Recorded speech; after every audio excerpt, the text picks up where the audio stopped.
Guayuceros y guayuceras, ¿cómo están? Saludos desde Puyo, ciudad de la Amazonía ecuatoriana.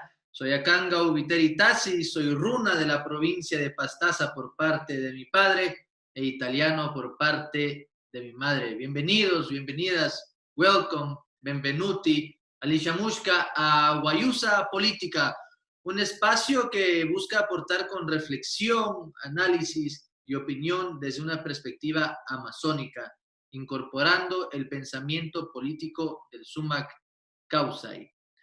Hoy tomamos Guayusa con un invitado que pertenece a América Latina entera. Claro, dice que escribe en portuñol, sin embargo, ha rondado todos los rincones de esta patria grande, de esta Abya Yala, de esta mayúscula América, de nuestro sur, en distintas campañas políticas, procesos electorales, también como generador de opinión, también de conciencia social y de conciencia política. Él es comunicador, experto en comunicación política y también en estrategia política. Por supuesto, hablamos con Amaury Chamorro, lo habíamos anunciado ya desde ayer. Amaury, qué gustazo tenerte aquí en Guayusa Política, es un gran honor. ¿Cómo estás? Bien, bueno, gracias por todo ese cariño, esa presentación. Yo diría que apenas un soldado de nuestra segunda independencia de América Latina. Ahí compañero de luchas y de trincheras de muchas compañeras y compañeros. Gracias, gracias por la presentación, por aquí estamos. Gracias. Es un gran honor, Amaury, y gracias por aceptar estar con nosotros. Tus respuestas han sido muy inmediatas. Conocemos de tu apretada agenda y realmente apreciamos mucho tu esfuerzo de estar con nosotros. Y además, esta es una guayusa política y muy especial porque los primeros sondeos ya de un escrutinio mayoritario dan el apruebo en Chile como victorioso contundentemente, y esa es una segunda victoria para la patria grande aquí, para nosotros y nosotras progresistas de izquierda. Así que, pero bueno, al margen de aquello, Amaury, empecemos a tomar guayusa, como siempre digo yo a mis invitados y a mis invitadas, ¿no? Repito, es un gusto y un honor tenerte aquí. Tú tienes mucha experiencia en pensar campañas políticas y también acompañando procesos electorales y de campaña. Sin embargo, para nosotros, los simples mortales, no podemos pretender que entendemos de principio a fin lo que es una campaña política, ¿no? Quizá haciendo un poco de historia, Amaury, ¿cuándo se empieza a llamar campaña política a lo que es una campaña política? Cuando hablamos de campañas políticas, ¿a qué nos referimos y tal vez cómo han cambiado, ¿no? Bueno, en realidad la comunicación política como la conocemos hoy en día nace a partir de la Segunda Guerra Mundial.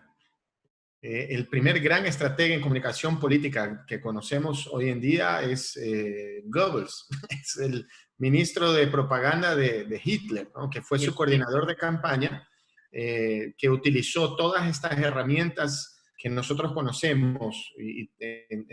Claro, no había redes sociales en ese entonces, pero existía la radio, existía el cine. Ya de alguna manera comenzó a instalarse en toda la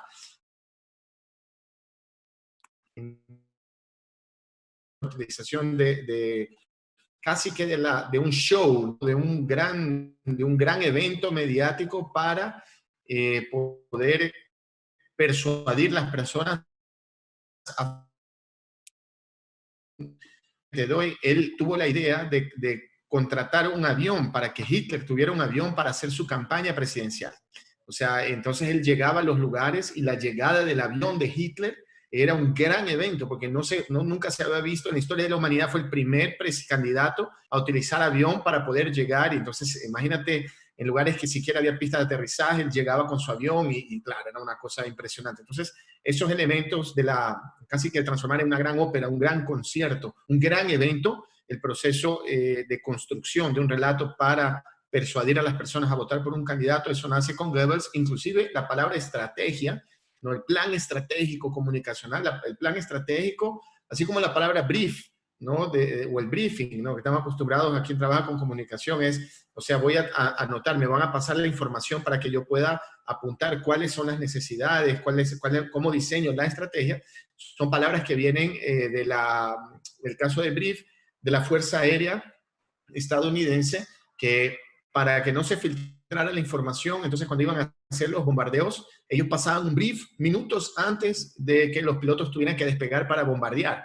Entonces le decía, a ver, apunta muy rápidamente, te voy a dar las instrucciones para que tú puedas ir bombardear. O el plan estratégico, ¿no? El plan estratégico en el sentido de estrategia militar para vencer una batalla, una guerra, es lo que nosotros también utilizamos hoy en comunicación política. Pero obviamente si retrocedemos, está Maquiavelo, ¿no? Que es el primer gran tratado de comunicación política, inclusive de cómo él describe cómo tiene que ser la postura del príncipe en el trato con la gente, cómo él debe tratar a sus enemigos, cómo él debe, si él va a ser un tirano, en qué momento él tiene que ser buena gente, pero también equilibrando el tema económico. O sea, el gran primer tratado de comunicación política fue escrito por Maquiavelo en Italia. Entonces, y eso hace, si no me engaño, en 1700, o antes, no me quiero equivocar, pero yo creo que es como por el siglo XVIII.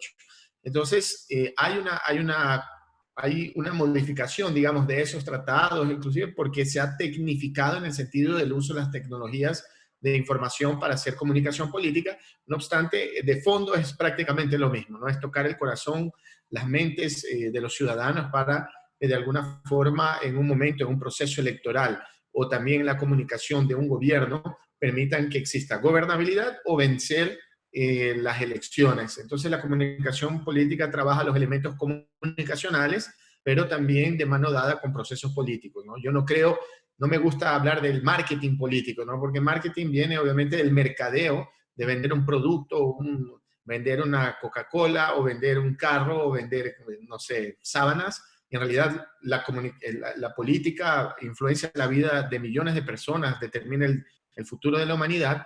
Entonces, yo creo que no es simplemente vender un producto dentro de pese a que se utilizan las herramientas de mercadotecnia para poder hacer análisis de mercado, ese tipo de cosas. Entonces, es un poquito eso la comunicación política y, bueno, y la tecnología de la información que hoy en día también ayuda como dificulta, ¿no? El tema del fake news, las matrices informativas falsas es complicado. Así es. Bueno, importante este breve recuento, rápido recuento que has hecho, Amaury, porque yo te pregunto esto porque actualmente, ¿no? Existe tal nivel de desencanto en la política, aparentemente, que todo se percibe como mentira, ¿no? Como que política igual a mentira, político o política igual a mentiroso o mentirosa, ¿no? Entonces se percibe como mentira, más no como verdad. Pero no sucede ahora, sino parece que desde hace tiempo existe ese desencanto, ¿no? La gente lleva en su imaginario que campaña política equivale a limosnas maleducadas. Y digo maleducadas porque las mentes simples de las campañas, como los cacicazgos locales de cualquier ciudad y de cualquier provincia, creen que literalmente pueden comprar conciencias, ¿no? Que lo hagan, supongo que depende de la decisión y de la gente al enfrentarse a la papeleta, pero no obstante aquellos que manejan las estrategias, por ejemplo, una estrategia, entre comillas, de darle trago al indio porque es lo que quiere, ¿no? Y denles comida porque mueren de hambre, prometiendo que siempre va a ser así, cuando obviamente no es así. En suma, la campaña política es más un sinónimo de mentira que una muestra de sinceridad y de verdad. ¿Qué rol juega la verdad en la campaña política electoral? Bueno, yo diría que la comunicación es una herramienta de los procesos políticos, no al revés, ¿no? La comunicación se subordina a un proceso político. Si uno es un hipócrita, si uno es un oportunista, un corrupto, uno pone la comunicación y uno utiliza la comunicación y los procesos electorales como una forma de cooptación y de romper prácticamente un pacto social simplemente para ganar las elecciones, como es el caso, por ejemplo, de darle bebida a los indígenas, o a los indígenas, a cualquier persona, o de regalar colchones, porque es lo que ellos quieren. O sea, porque ahí yo gano el voto. Pero ¿qué estamos construyendo como sociedad? Va de la mano, claro, que con el sector político que uno trabaja. Yo nunca he trabajado con la derecha en mi vida, ¿no? Tengo ya 26 años trabajando con comunicación general y con comunicación política. Nunca trabajaría. ¿Por qué? Porque la derecha no cree utiliza la política para beneficio propio, para beneficio del capital, de sus empresas, de su poder. No hay, las fuerzas conservadoras concentran el poder y lo que ellos quieren es dominar las grandes masas para que sean recursos que alimenten y continúen alimentando sus riquezas. Los progresistas, la gente de izquierda, cree que la ciudadanía es lo principal y que las empresas, el mercado deben estar a servicio también de la sociedad, del Estado. Entonces, nosotros no estamos dispuestos a romper, a quebrantar la sociedad o a forzar, utilizar de manera inclusive ilegal, ¿no? Porque es una compra de voto, está regalando cosas para poder obtener algo a cambio en un momento electoral, que sería el voto, el sufragio, también es una cosa ilegal. Entonces, la izquierda de cierta manera cree que la política está sobre el tema, sobre la comunicación. No puede ser, el fin no justifica los medios para nosotros.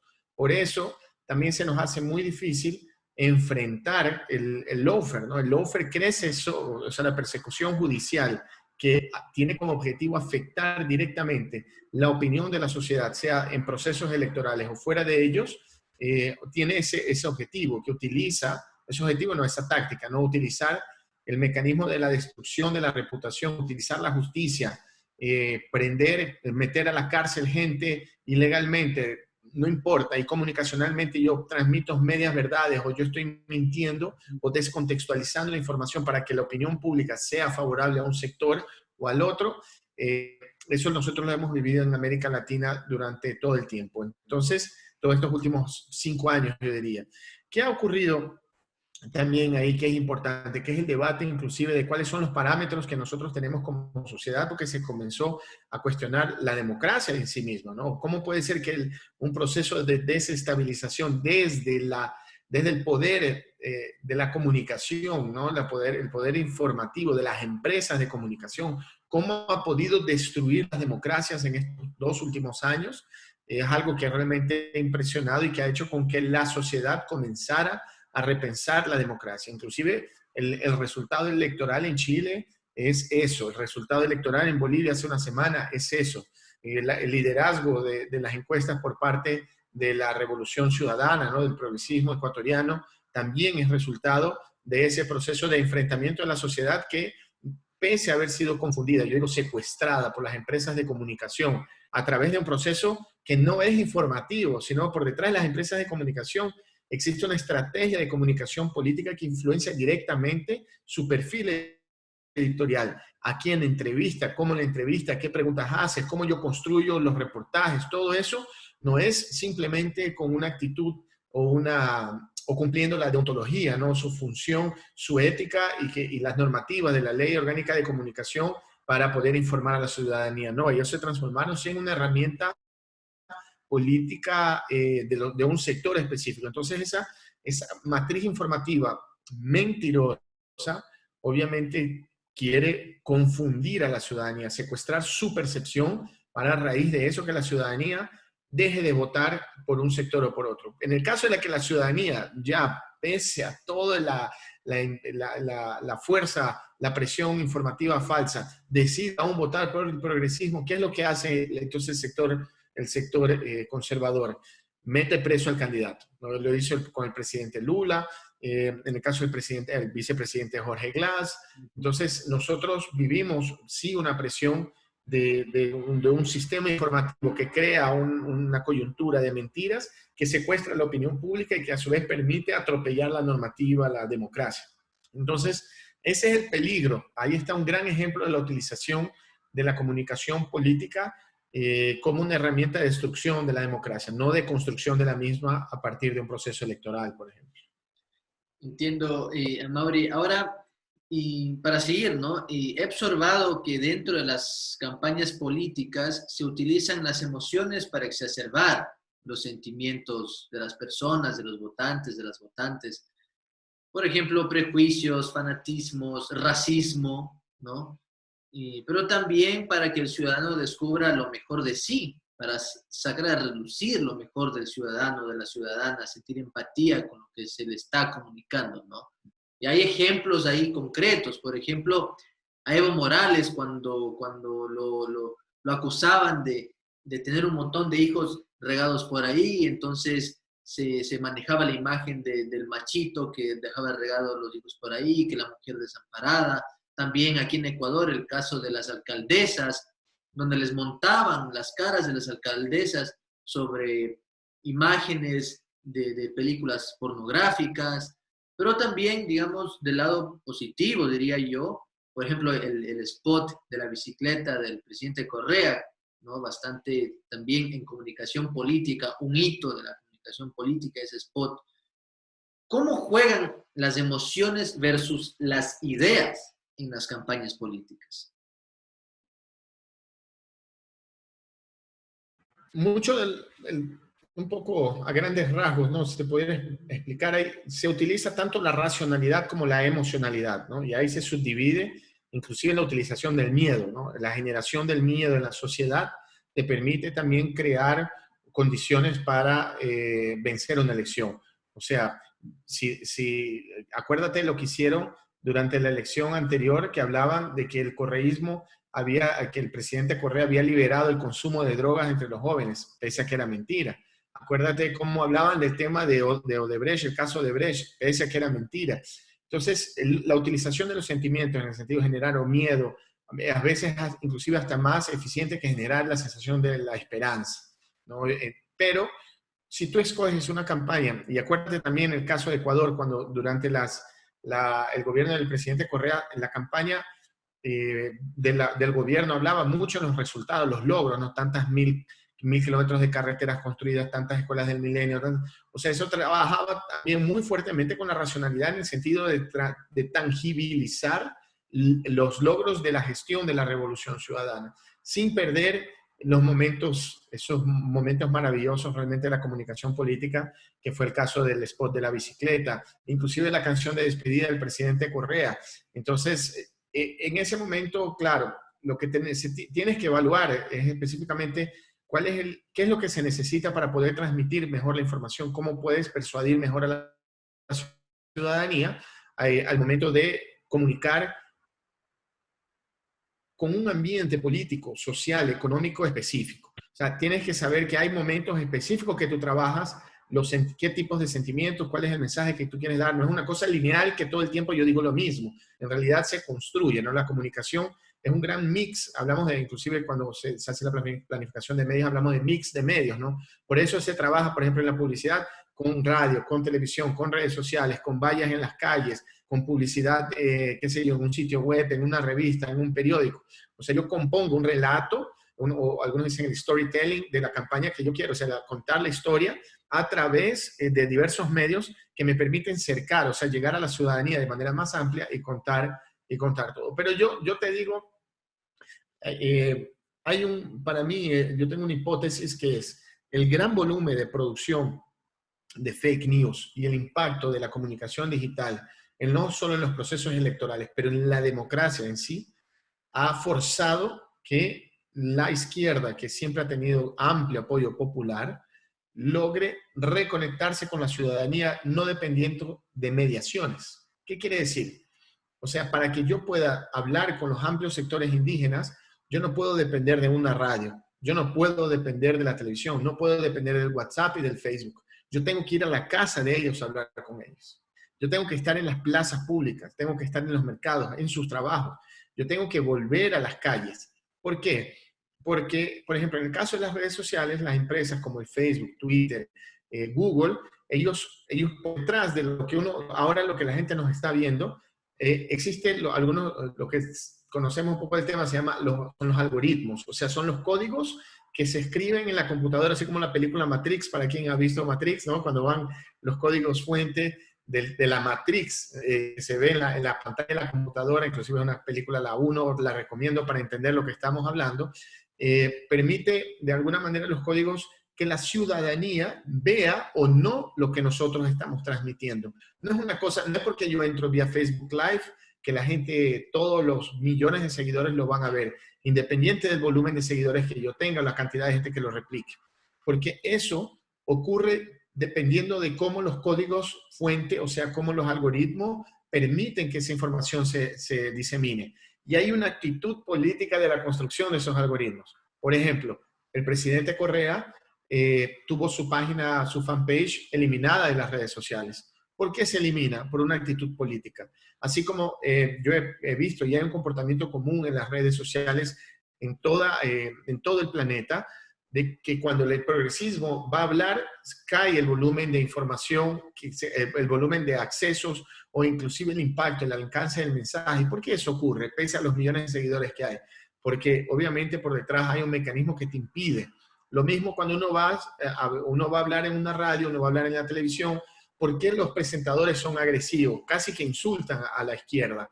¿Por qué en algunos casos, inclusive los medios de comunicación, cuando se termina la entrevista, hacen un editorial para destruir a la persona que está hablando, dando la entrevista, sin que esa persona, cuando yo comente la entrevista que ocurrió anteriormente, la persona esté en vivo para poder opinar? Entonces el último mensaje no es de la persona entrevistada, pero sí del analista, que destruye la reputación del entrevistado. Entonces son mecanismos que se utilizan para afectar el mensaje. ¿Cómo rompemos eso? Volviendo a las calles, volviendo a las montañas, a los ríos, a las playas, a los puertos pesqueros, volver a cada esquina. Y eso no se aplica solo al Ecuador, eso se aplica a toda América Latina, eso se aplica al mundo. El progresismo no puede depender de las empresas que tienen el monopolio de la transmisión de la información, de la construcción del relato. Esas empresas responden a grupos económicos. Entonces, ¿cómo puede ser que nosotros dependamos de nuestros propios, no diría enemigos, pero cómo puede ser que nosotros dependamos de nuestros contrincantes, digamos, o aquellos que están compitiendo con nosotros para poder comunicarnos? No, debemos entonces bypassear ese proceso. ¿Cómo? Yendo a las calles. ¿Es más difícil? Sí.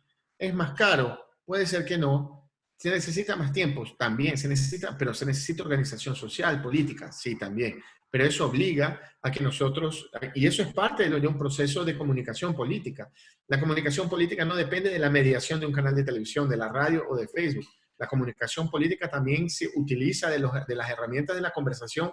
Yo siempre digo del tú a tú, ¿no? Cuando uno logra organizar la militancia, organizar el partido, organizar el voto duro, para salir a las calles pedir un voto, o también salir a las calles a apoyar un gobierno, o salir a las calles a resistir en contra del FMI. Eso todos son mecanismos que pueden ser utilizados por la comunicación política. En algunos casos son espontáneos, ¿no? Como fue el caso de las marchas del año pasado, en octubre, donde no hubo una organización política por detrás, que simplemente la ciudadanía salió a las calles a reclamar por el tema del FMI, y después de algún tiempo, cuando ya las calles, el país estaba paralizado, es que algunas organizaciones sociales quisieron capitalizar, ¿no?, esa percepción de que, wow, qué gran movilización, como que si ellos hubieran sido los artífices, ¿no? En realidad ellos se subieron después. Entonces, el mecanismo principal ahora por el volumen de información falsa y porque sabemos que las empresas de mediación acaban afectando nuestro mensaje, es ir a las calles. Y eso es invencible. O sea, cada esquina ocupada es una esquina que va a permitir el diálogo y más que todo, no solo el diálogo de llevar la información, pero sí la construcción concreta de una relación que va a permitir resistir a las intempéries de la política, a la violencia política, a la persecución. ¿Por qué? Porque se crean lazos de confianza entre los movimientos sociales que apoyan una causa y la ciudadanía desorganizada. Y ese es un importante mecanismo que yo creo y estoy seguro que tiene que ser explorado, porque ya hemos visto en el caso del Ecuador, y disculpa extenderme tanto en la respuesta, pero ahí te paso la palabra, en el Ecuador, en la campaña por el no, la campaña por el referendo, ¿no?, o la consulta que hubo en el Ecuador, ¿qué ocurrió en ese momento? Se hizo la campaña publicitaria espectacular, pero el CNE se retrasó un mes para entregar los recursos para el no. Después de entregar los recursos, escasos recursos, se produjeron los spots publicitarios y se mandaron al CNE para que el CNE los apruebe. El CNE demoró en la aprobación y los denegó. Se tuvo que hacer algunos cambios. Se lo presenta de nuevo. El CNE lo aprueba. A partir de eso se le entrega a los medios de comunicación para que se los puedan exhibir. algunos medios de comunicación se denegaron. Entonces, no puedes depender, ¿no? Porque eso va a pasar de nuevo.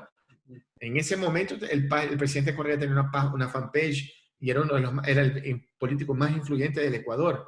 Y ahora, ¿qué pasa? No tiene más fanpage. Hace menos de una semana, Andrés Arauz, menos de una semana, no, hace una semana, suspendieron por 12 horas la cuenta de Andrés Arauz en Facebook.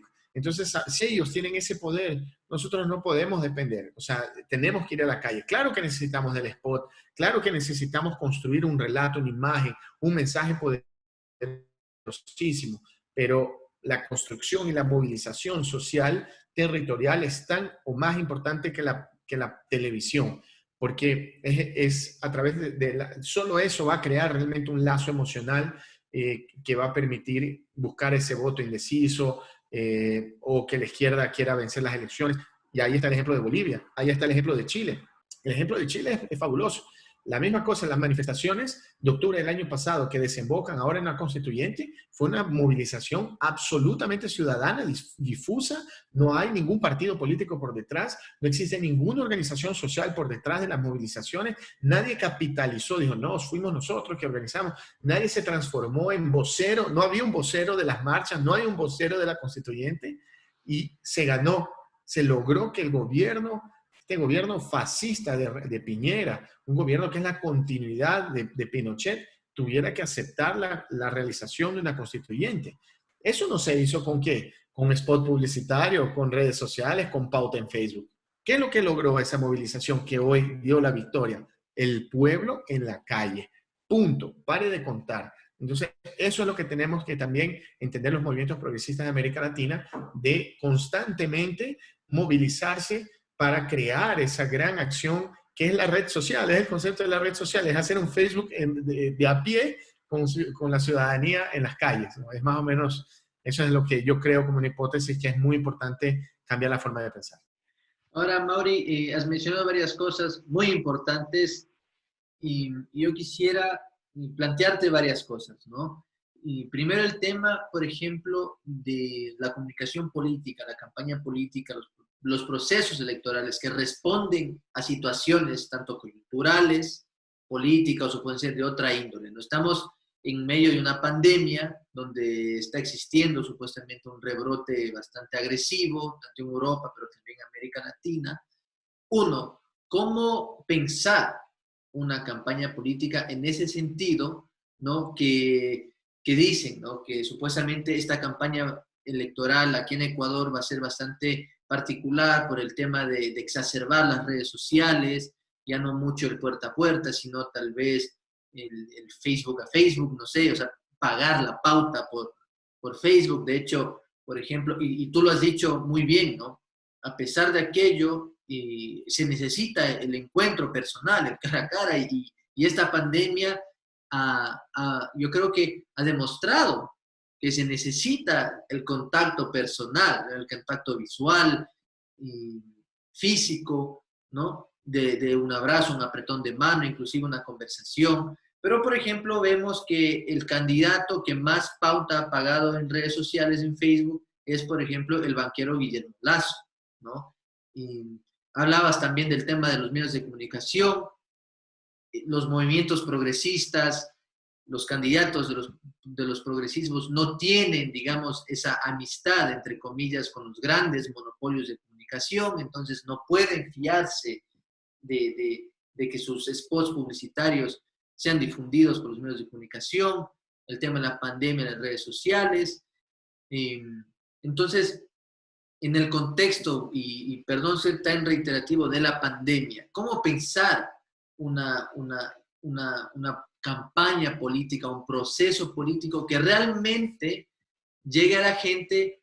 Quiero decir, claro, tú has mencionado que se necesita llenar la plaza, ir a la esquina, conversar con el de la tienda, la del mercado, o el zapatero, la zapatera, quien sea, se necesita ese contacto personal. Pero claro, estamos en un contexto donde también los medios de comunicación nos infunden miedo de cuidado, el contacto personal te puede contagiar y si te contagias tú te puedes morir. ¿Cómo manejar una campaña electoral en las condiciones que estamos, tanto políticas en desventaja como con el contexto de una pandemia? Mira, y una campaña electoral tiene, las campañas no son iguales, ¿no? Ni para o sea, nosotros los progresistas, las últimas elecciones municipales con esta elección, o como fue 2013 o como fue 2016, las condiciones siempre cambian, entonces las estrategias siempre van a cambiar, siempre tienen que ser adaptadas. Y es diferente también hacer una campaña para el progresismo como hacer una campaña para la derecha, porque obviamente la derecha tiene en este momento el apoyo de toda la maquinaria de los medios de comunicación, siempre lo han tenido de las empresas de comunicación, así como tiene también de las empresas que son dueñas de las redes sociales. Eh, no nos restan, lo que nos obliga es a tener mucha bioseguridad, aplicar protocolos de bioseguridad, pero inevitablemente avanzar en las esquinas para buscar ese voto. ¿Por qué? Porque primero el COVID, y eso tienes razón, el COVID mata, ¿no? O sea, no nos engañemos, es extremadamente peligroso, uno tiene que cuidarse, tiene que utilizar los protocolos de bioseguridad. No obstante, si nosotros no vamos a buscar esos votos, la economía está prácticamente abierta en todos lados, ¿no? Todo funciona, todo está abierto, todo es como que se hubiera vuelto a lo normal. Son pocas las empresas y pocos los sectores que realmente se dan el lujo de estar en casa haciendo teletrabajo, pero ya el pueblo, el ciudadano de a pie, que es el 70% de la ciudadanía ecuatoriana, está en las calles trabajando, intentando llevar la comida a su casa, ¿no? Llenarle la olla a la gente. Ahora, esa gente está en la calle, ahí, y tenemos que tocarles la puerta. Hoy, ¿qué ocurre? Mira qué fenómeno. Con la disminución sensible del empleo en el Ecuador, la cantidad de gente desempleada, el costo de vida elevadísimo, el nivel de endeudamiento, muchos ciudadanos, muchas familias enteras no tienen más dinero para ponerle saldo al celular. Eso es muy común. Entonces, ¿cómo voy a hacer una campaña para un sector popular a través de Facebook con pauta o YouTube si yo sé que la gente no está consumiendo tanto redes sociales porque no tiene $1 para ponerle saldo? Porque la gente no está, es complejo la situación. Entonces, tengo que ir a buscar esa ciudadanía, tengo que ir a buscar ese voto. Y eso se lo consigue en la calle, pero hay que tomar cuidado. Obviamente no estamos más en la cuarentena. O sea, si estuviéramos en primero que si hubiera una campaña presidencial en el momento de los 40.000 muertos en Guayaquil, obviamente no ocurriría esa elección. Entonces también no hay ni siquiera cómo hacer campaña. Recordemos cómo en Bolivia se postergó, se fue postergando la elección, inclusive en la primera vez que se posterga el mismo presidente Evo Morales dijo apoyamos que se postergue porque obviamente la situación de la pandemia era muy grave. Va a venir un rebrote en pleno ejercicio electoral en Ecuador, va a haber un rebrote, o sea, va a haber un aumento sensible del número de contagios y el número de fallecidos en el país. Y nosotros debemos estar preparados para tal. Por eso es importante que en este momento, que aún ha disminuido el volumen de afectación del COVID en el país, en este momento estamos como en un valle, ¿no? En un bache temporal, es ahora donde debemos ir a buscar esos votos. Yo digo que deberíamos comenzar diciembre ya liderando las encuestas. Eso es importante. La derecha tiene el apoyo mediático de las empresas de comunicación, la persecución política, el boicot, el bloqueo, el fake news, la cantidad de troll centers, toda la fortaleza que tiene y el gobierno ecuatoriano por detrás, obviamente es una desventaja a nosotros que somos los de a pie. Entonces, ¿a dónde nos fortalecemos? A dónde estamos, en las calles. No hay para dónde escapar. Perfecto, Mauri. Sé que estamos sobre la hora, te pedimos muchas disculpas. Rápidamente, saludos a la gente que nos escribe en redes sociales. Jessy García desde Machala, que nos está viendo. Marcelo Congacha desde Quito, felicita al pueblo chileno por el referéndum. Jorge Paredes desde Puyo. Denis Rogatiuk desde Bolivia, saludos a Mauri. Dice, la ultraderecha es como el agente Smith en la película Matrix, un virus que quiere consumir todo.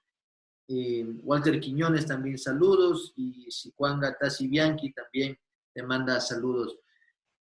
Para terminar, a Mauri, tal vez para no robarte mucho tiempo, tuvimos aquí en Guayusa Política a Marco Enríquez Ominami, y él había reflexionado sobre este discurso bastante común ahora en la comunicación política, pero también en los políticos, ¿no? De que no existe la izquierda ni la derecha, yo no soy ni de izquierda ni de derecha, soy humanista, soy ambientalista, soy animalista, ¿no? Apelando a muchos, digamos, derechos o tal vez a muchas muletillas para evitar, para hacer feliz a todo el mundo, como quien dice, cosa bastante imposible en la política, ¿no?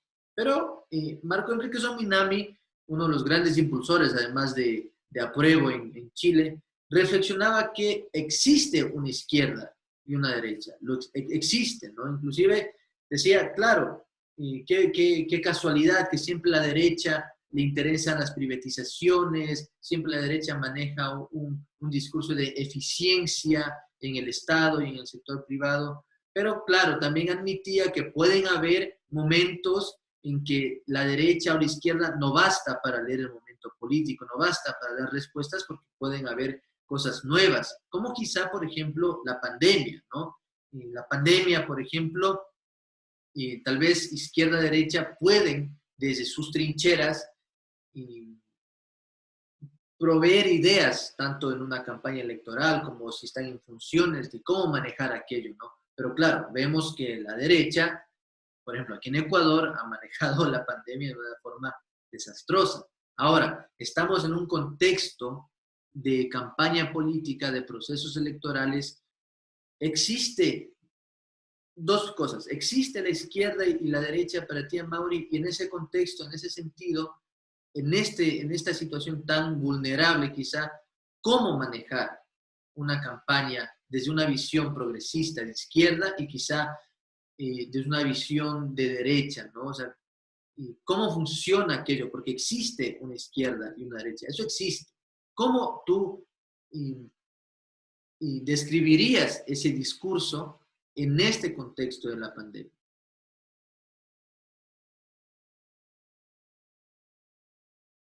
Respondiendo a tu primera pregunta sobre izquierda y derecha. Uh-huh. La izquierda y la derecha se polarizó durante la Guerra Fría, ¿no? O sea, tenías el socialismo, el comunismo de la Unión Soviética y tenías el capitalismo de los Estados Unidos que se enfrentaban en la geopolítica mundial, ¿no? Disputando, creando el muro de Berlín, teniendo el bloque socialista, disputando América Latina, los golpes de Estado, las masacres de los militares apoyados por los Estados Unidos, la gesta histórica de la Revolución Cubana que venció una guerrilla, logra vencer un gobierno capitalista y ahí implementar un socialismo que desde mi punto de vista exitoso, porque ha resistido a 60 años de una masacre, de un bloqueo económico brutal, y es un país que exporta médicos para ayudar a los países africanos a no morir de enfermedad. O sea, en sí esa es una victoria para los humanistas, para que la gente que cree en el ser humano, esa es una victoria.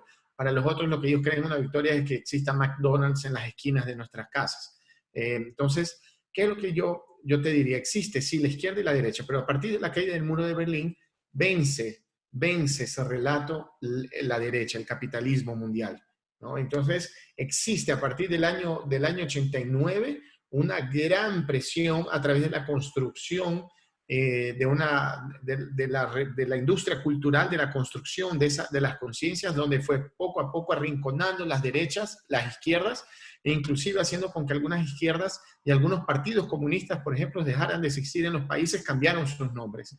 Ese cambio de nombre tiene una representación simbólica importante, porque no es que ellos denegaban el comunismo, no es que ellos denegaban el socialismo, sino que ellos no querían más utilizar la palabra comunista porque había un gran rechazo en las sociedades donde el relato capitalista había vencido, ¿no? Pero inclusive recordemos que en los años 40, 50, en América Latina, las fuerzas populares comenzaron a ganar elecciones, culminando en la victoria del presidente Allende, Salvador Allende en Chile, Allende que fue el primer presidente socialista electo democráticamente del planeta. Y a él lo asesinaron e instalaron una dictadura, porque vieron que la izquierda estaba ganando elecciones, que la izquierda tenía apoyo popular, que el Partido Comunista era uno de los más grandes y más antiguos partidos en toda América Latina. Entonces, ¿qué es lo que se hizo? Se masacró primero asesinando realmente a las personas, desapareciéndolas, y a partir de eso se inicia un proceso de asesinato de la reputación de la izquierda. Se cae el muro de Berlín, y ahí vence, lo que te digo, se instala el relato capitalista. Entonces, de cierta forma, la izquierda tuvo durante algunos años, más de una década, escondida, siendo también masacrada por el neoliberalismo. Poco a poco se comienza a conformar una nueva gesta histórica de lo que se llama el progresismo, que es una izquierda que tiene una visión de convivencia, digamos, mejor con el capital. No es más esa izquierda que deniega el capitalismo, la propiedad privada, que viene del pensamiento de Carlos Marx. Entonces, es una sociedad que entiende la necesidad de la convivencia del Estado con el mercado, pero el Estado como una gran fortaleza, no solo para la obligación del cumplimiento de los derechos humanos, pero también para protegerlos, para también fiscalizar al mercado financiero, por ejemplo, para no permitir los asaltos, los robos de la banca contra la sociedad. Entonces, un Estado fuerte, un Estado duro, pero conviviendo armónicamente con el mercado. El capitalismo, el comunismo venía para destruir el mercado, destruir la propiedad privada y transformar todo en un bien de todos, ¿no? Entonces, ese es un marco importante. Claro que existe izquierda, claro que existe derecha, pero esa industria cultural de la derecha lo que ha hecho es decir, mira, es todo igual, izquierda y derecha son iguales, ambos son corruptos, ambos no cumplen con lo que prometen, ambos actúan para beneficio propio, ambos lo que quieren es ganar dinero y tener su puestito. Entonces la ciudadanía que tenía la izquierda, que es izquierda que ha resistido a la violencia, al asesinato, que siempre ha sido dirigida por gente humilde, peleadora, que está en la calle, que ha sido un ejemplo de luchas, de conquista social, se la han posicionado como que si fueran iguales a los de la derecha. O sea, es como decir que si Tránsito a Maguaña es lo mismo que el Nebot. O sea, eso es lo que ellos están intentando decir. Entonces, ¿para qué? Para que la sociedad diga, no, entonces nosotros necesitamos lo que dijo Marco Enrique Jominami, gestores, no políticos, gestores, porque ellos vieron que no había forma de ganar elecciones contra el progresismo. Entonces, ellos también no deniegan la necesidad de cubrir las necesidades, el Estado de Derecho, el medio ambiente, la agenda LGBTI. La derecha comenzó a cooptar ese relato. Entonces lo que dicen, mira, no importa si es de derecha o de izquierda, lo que importa es que se cumpla, que se haga, que sea ejecutor. Pero en realidad ese es un relato de la derecha. Y quien vence elecciones ahí son candidatos que vienen del sector empresarial, que vienen del sector de decir, no, yo no soy político, yo no quiero ser político, pero estás disputando la presidencia de la República. ¿Cómo que no quieres ser político? Claro que eres político. El hecho de negar la política ya es una actitud política, ya es una posición. Entonces, la izquierda yo creo que es importante en este momento también salir del closet. O sea, yo creo, estamos en una fase de transición. Existen ciertos sectores que comparten los valores de la izquierda, los derechos humanos, la igualdad de oportunidades, las becas para los jóvenes, la protección del medio ambiente, salarios justos, cumplimiento que se pague del servicio social, que la gente tenga educación gratuita, salud gratuita de calidad. Eso no es que son los valores de la izquierda. Esa es la agenda de la izquierda, esa es la propuesta de la izquierda. La gran mayoría de la sociedad está a favor de la agenda de la izquierda, pero la presión mediática, la presión por parte de las empresas de comunicación, de las redes sociales y también el discurso, es decir, mira, nosotros no denegamos eso, es más, nosotros también lo defendemos, pero nosotros no somos de izquierda, pero también no soy de derecha. ¿Por qué? Porque la ciudadanía sabe que la derecha es esto, es la muerte en el COVID, es la masacre de los carabineros en contra de los jóvenes que salieran a las calles, es el golpe de Estado en contra de Evo Morales, el golpe de Estado contra la presidenta Dilma Rousseff, es la persecución en contra del presidente Correa. Esa es la derecha. Entonces la derecha lo que quiere es no parecer ser de derecha. Entonces deniega ser de derecha, pero también no quiere asumir la izquierda. Entonces ellos crean una tercera vía que es el gran gestor. Pero eso es mentira. El gestor, tú no puedes gestionar un país como si fuera una empresa. Eso es una locura, no existe, eso es imposible. No, es que hay que ser eficiente, pero ser eficiente también es ser revolucionario, porque cumplir las metas, cumplir con el pueblo, cumplir con una agenda propuesta en un programa de campaña, obviamente es una agenda revolucionaria, también porque estamos en un estado burgués, liberal, o sea, y que llega un gobierno progresista, como fue el caso del presidente Rafael Correa, haber construido 11 hidroeléctricas en 10 años es una locura, es impensable, eso es revolucionario y eso es eficiencia. Entonces, la ciudadanía no se puede confundir. Ahora, pero también la izquierda tiene que salir y asumir su rol. No hay que tener vergüenza. Porque el momento en que nosotros comenzamos a guardar nuestras camisetas en los cajones para no vestirlas porque nos da vergüenza o nos da miedo, nos vencieron. Nos vencieron. Porque nos vencieron la cabeza, nos vencieron la conciencia. Entonces, si yo soy correísta, yo me voy a poner la camiseta con el presidente Correa. ¿Cuál es el problema? Yo tengo que poder dialogar con las personas. Hay que tener cuidado en los momentos electorales porque dicen, mira, si radicalizamos mucho, dejamos de dialogar con la ciudadanía, con ciertos sectores que están más distantes de nosotros. Eso es verdad. Hay que tener cuidado en no radicalizar nuestro discurso. Pero eso no quiere decir que tenemos que arrodillarnos o tenemos que escondernos para poder dialogar con los otros sectores. Todo lo contrario. Debemos, a través del orgullo de nuestras posiciones políticas, de la conciencia de defender nuestras posiciones, iniciar un proceso de diálogo con los otros. Lo que no podemos es romper ese puente que hay para dialogar con los otros sectores, ¿no? Entonces, ahí respondiendo extensamente la primera pregunta. Lo segundo es muy distinto hacer campaña siendo de izquierda y siendo de derecha, porque las condiciones son absolutamente adversas. Pero yo creo que ya el progresismo latinoamericano, con la victoria de Andrés Manuel, la victoria de Alberto Fernández, la victoria de Lucho Arce, la victoria del pueblo chileno, ahora con la aprobación de la Constitución, ya ha creado, sí, ya ha entendido un poco que todos ellos, ¿qué tiene de denominador común? Es la gran fuerza de la gente en las calles para recuperar la agenda pública. Porque, por ejemplo, el presidente Andrés Manuel tuvo 2 elecciones robadas. Se la robaron públicamente. Históricamente es reconocido que se le robaron las elecciones. ¿Qué pasa ahí? Se le robaron las elecciones, pero en la tercera tentativa, él dijo, inclusive en una entrevista, fue muy interesante, él dijo, mira, el que suelte el tigre, que lo agarre. Porque yo no voy a impedir que la ciudadanía salga a la calle a reclamar en caso de que nos roben las elecciones. Y era un mensaje. ¿Cuál fue el miedo de la derecha?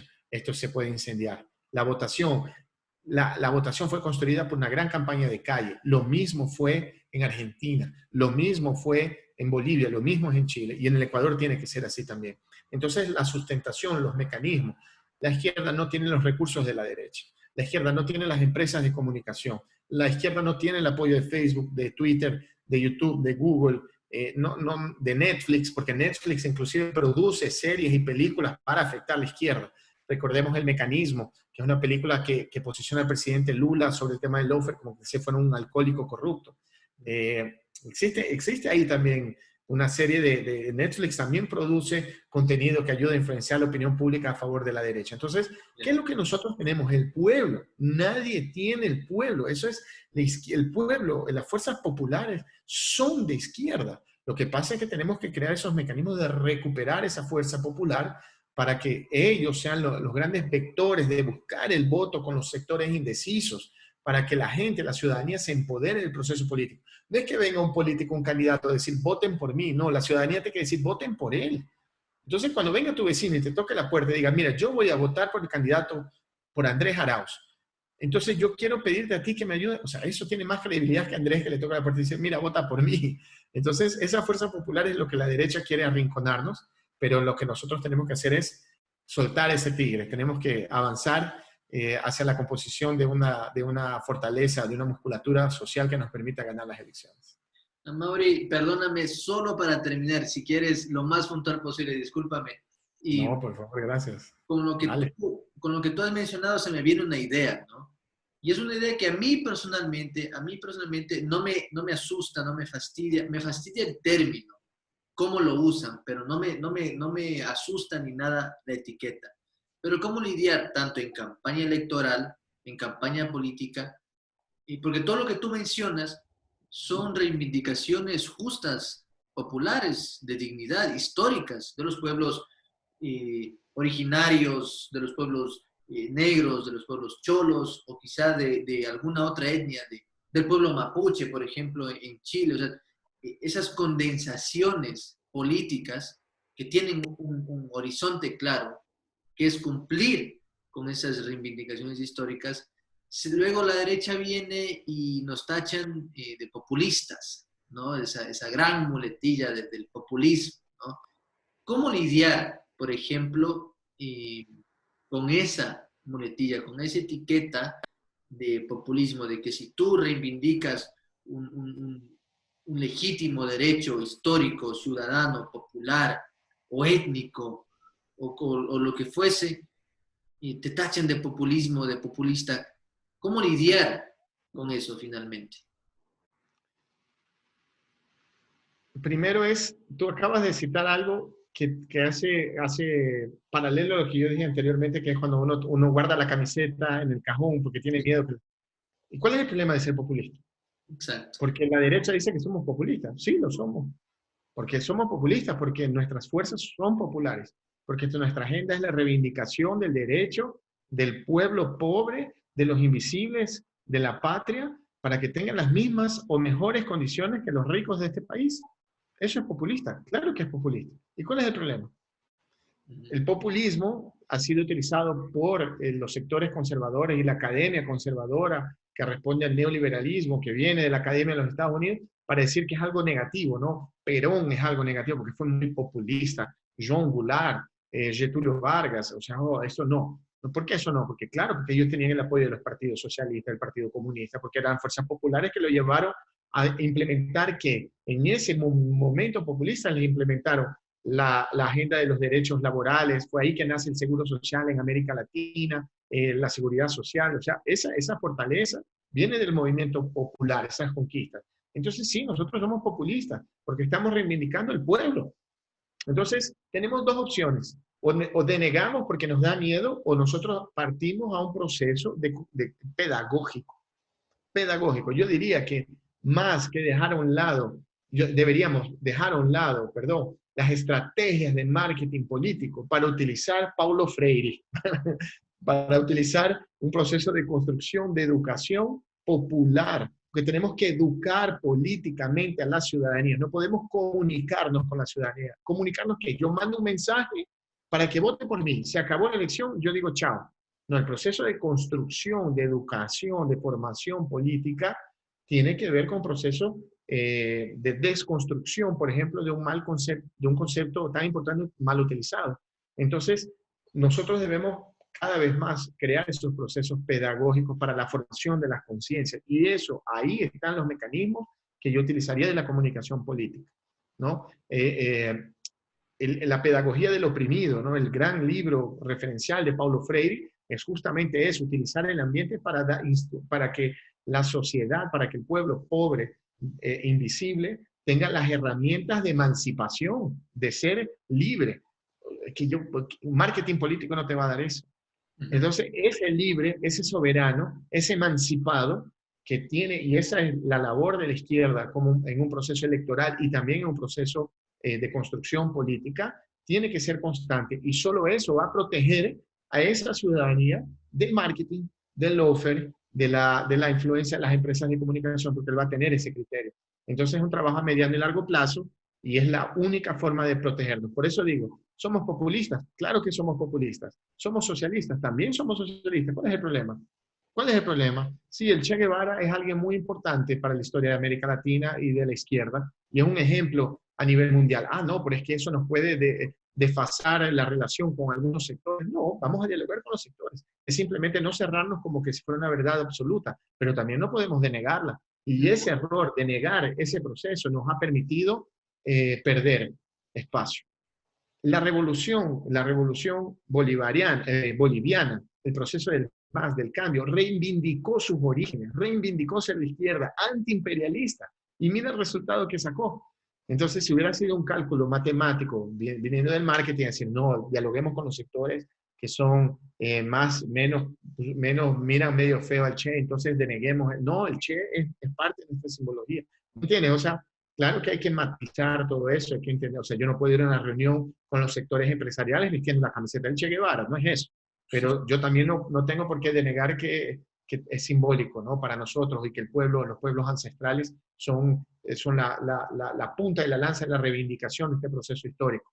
O sea, es lo que nos mueve, que son esos pueblos que migraron, esos migrantes indígenas son los que mantuvieron este país. Entonces, denegar, porque es populista, es denegar la existencia de los 3 millones de hermanas y hermanos indígenas ecuatorianos que tuvieron que irse del país para mantener a la gente aquí. Entonces, no es que es populista. No podemos por cálculos electorales, no podemos denegar procesos históricos políticos. Tenemos que saber adaptar el discurso, pero no podemos denegarlos.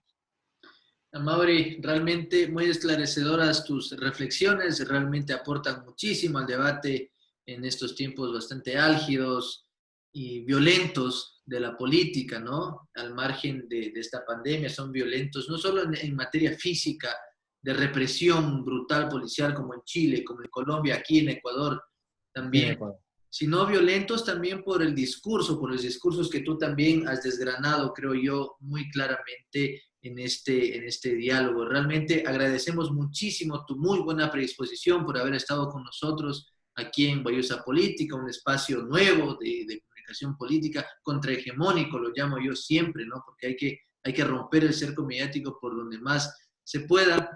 Es muy importante, son muy importantes tus reflexiones, este intercambio de ideas, este debate, y así que realmente, reitero, agradecemos mucho tu presencia aquí en Guayusa Política. No sé si quizá tienes una reflexión final para cerrar el programa de hoy. Yo quería cerrar el programa diciendo que la responsabilidad de la victoria electoral del progresismo aquí en Ecuador es de cada uno de nosotros.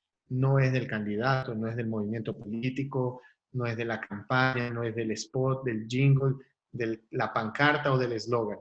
Es de nuestra responsabilidad de ir a buscar el voto.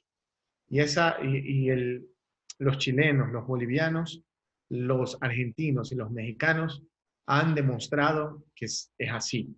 Entonces, no terciaricemos las responsabilidades. Yo quería hacer un llamado a las fuerzas progresistas a decirles que somos nosotros, los de abajo, el pueblo, los que somos los encargados de buscar esos votos. Si cada uno de nosotros consigue un voto de alguien que no sea progresista, entonces nosotros ganamos en primera vuelta, arrasamos.